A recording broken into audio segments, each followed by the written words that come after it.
તો વાત કરીએ સુરતની, તો સુરત જિલ્લામાં ગ્રામ પંચાયતની પેટા ચૂંટણીનો જોરદાર માહોલ જોવા મળી રહ્યો છે।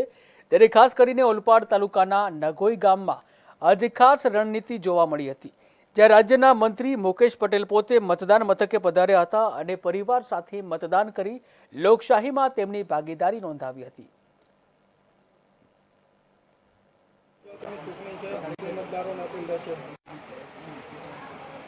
સમગ્ર ગુજરાતની અંદર અને ખાસ કરીને દક્ષિણ ગુજરાતની અંદર આજે સવારથી વરસાદનો માહોલ છે।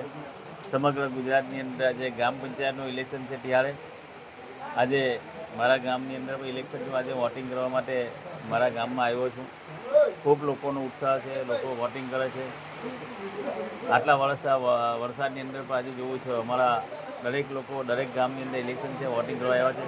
અને ખાસ કરીને ઓલપાડની અંદર 18 ગ્રામ પંચાયતનું ઇલેક્શન હતું, તાલુકાની વાત કરું તો એમાં અમે 10 ગ્રામ પંચાયતો બિનહરીફ કરી છે।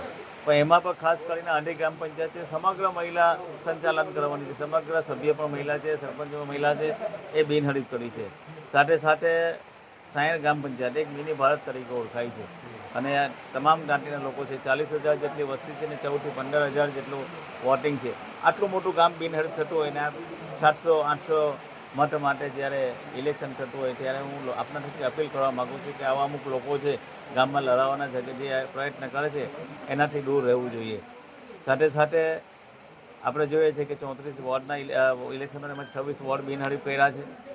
આજે પણ લોકો ઉત્સાહ સાથે વોટિંગ કરી રહ્યા છે। સાથે સાથે હું આપના થકી દરેક સરપંચો જે 2 દિવસ પછી ચૂંટાઈને આવશે ને કહેવા પણ